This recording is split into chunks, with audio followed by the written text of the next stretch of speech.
In recent months, we have seen two cities in two different parts of the country explode in violence and riots due to the deaths of two unarmed black men who were seen as victims of a police system that seems to target minorities.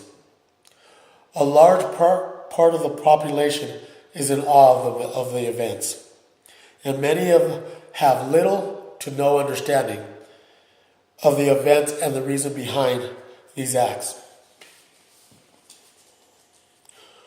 One could say that the discriminative measures in which police determine who they will stop is ultimately the cause of people's outrage. Many, if not all, minority males can relate to the persecution from police due to the color of their skin.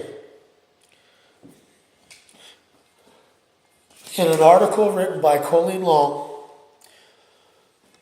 she cited that a judge had called New York's policy to frisk and search wrong because it targeted minorities.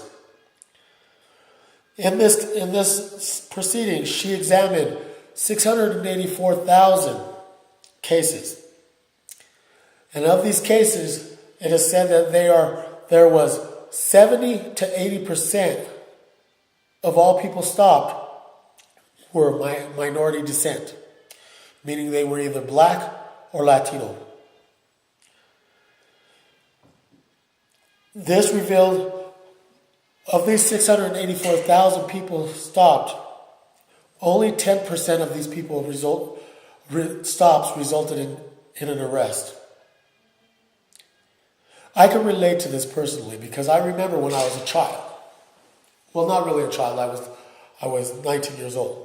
I remember getting ready for work and leaving to work to catch the bus.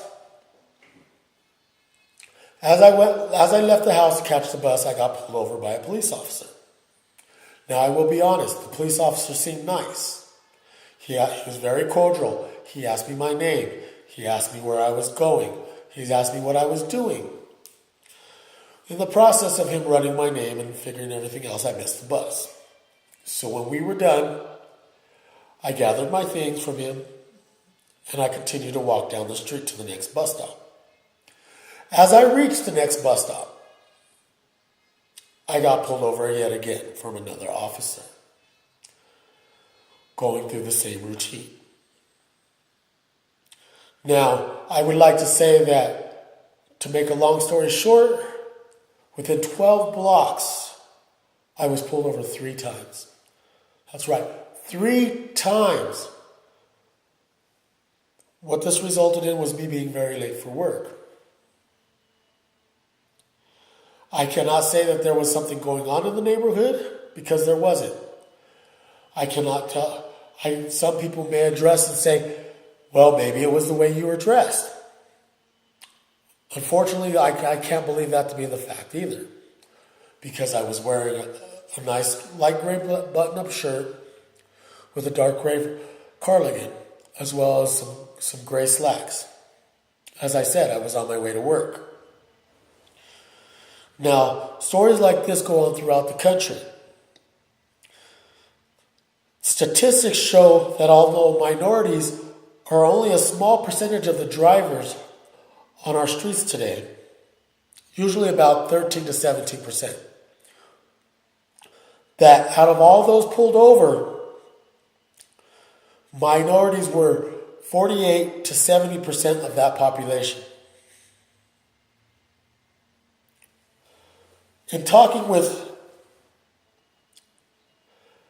Attorney General, the Attorney General had stated that in New York, minorities were less likely to yield arrests than white New Yorkers. That New York arrested 1 white New Yorker per every 8 stops. They arrested 1 Hispanic New Yorker per every 9 stops. They arrested 1 African American New Yorker out of every 9.5 stops. What does this say of how we are profiling our American minorities today? Another problem in the report is reports of excessive force that go unanswered within our community. The phrase excessive force is where the problem arises because there is no definitive rule on what is excessive force.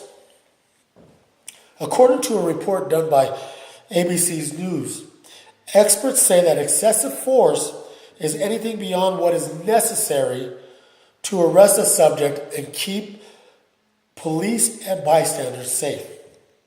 When I heard this, I thought of a particular story, which happened about April 4th, 2015, where a police officer in South Carolina shot an unarmed black man by the name of Walter Scott. This man was shot in the back 8 times as he attempted to elude police officers' custody. The officer in this incident claimed that Scott took his taser and that he felt fearful for his life. With the definition of excessive force the way it stands today, this officer did no wrong in his actions. Even if he did not take the officer's weapon, it could be said that he was trying to protect the safety of bystanders.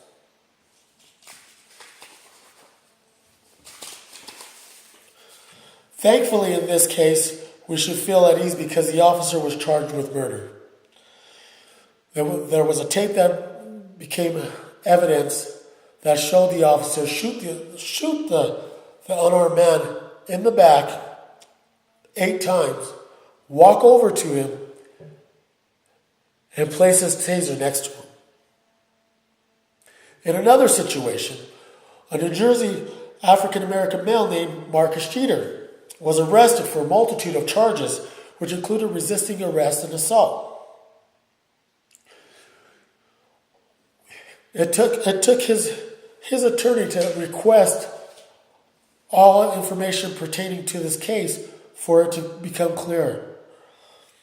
In watching in the police cam, you can see Marcus holding up his hands while officer reaches in the car, punches Mr. Jeter in the face, and repeatedly yells, "Quit going for my gun," while Jeter's hands are clearly visibly seen up. The officer then proceeds to pull Mr. Jeter out of the car, throw him down, and continue to beat him while repeating the phrase, "Quit going for my gun."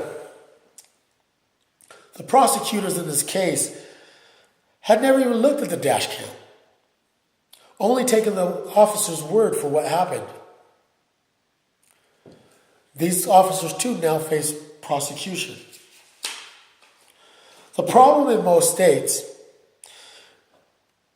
is that only 8% of civil complaints of excessive force are investigated. When we look at New Jersey, central New Jersey, this number drops down to 1%. 1%.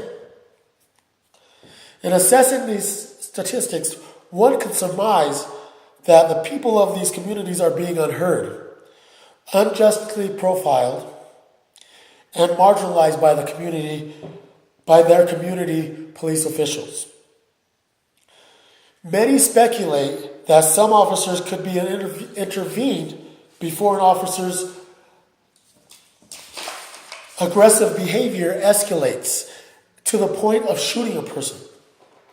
Any person of any color. Now, having respect for the men and the women in uniform that uphold our laws is a two-way street in which we entrust them to look past a person's color. We as society should not feel as we need to have conversations with our children about being careful when it comes to police because of their color or because of their size. I would argue that current events indicate that inclusive training is painfully needed and that current protocols need to be looked at and also changed. This is not a black or white issue. Rather, this is about equality. It is about looking at a badge and feeling safe, knowing that without hesitation, that you can trust this person without fear that you will be judged solely on the basis of your color of your skin. Thank you.